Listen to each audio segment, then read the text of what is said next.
A new at 6, KPIX 5's John Ramos on a push to make it easier to get California cops who break the rules off the force.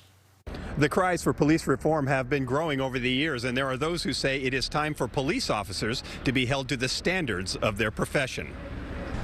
Oakland's black community has had a rocky relationship with the police for a long time, but it fractured completely with the shooting of Oscar Grant in 1990.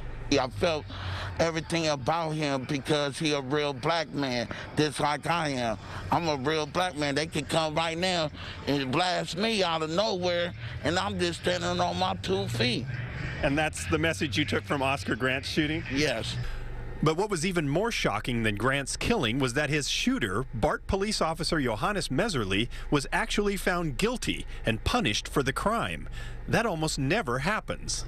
Of 1,300 killings, police shootings since Oscar Grant, only 10 have been charged and only 1 has been convicted.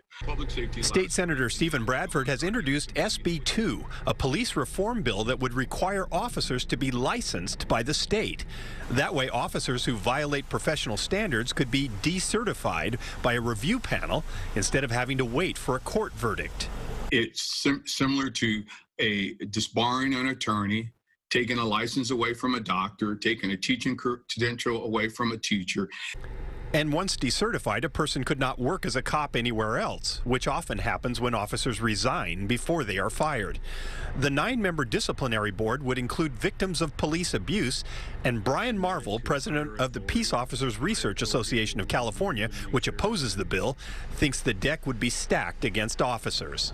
And one of the panelists actually their family member has to have been killed in the course of an officer's duty. I mean, that person there alone is already predisposed to be a rubber stamp opposed to the peace officer that's coming before the board. Law enforcement groups say they don't oppose the idea of licensing people to be cops. They just want to be sure they're treated fairly. Of course, that's what people who are demanding reform would like as well. In Oakland, John Ramos, KPIX 5. And the bill would also strip police officers of their immunity from lawsuits. Proponents say that it would make it easier for citizens to hold police liable when they break the law or deprive people of their rights, including using excessive force.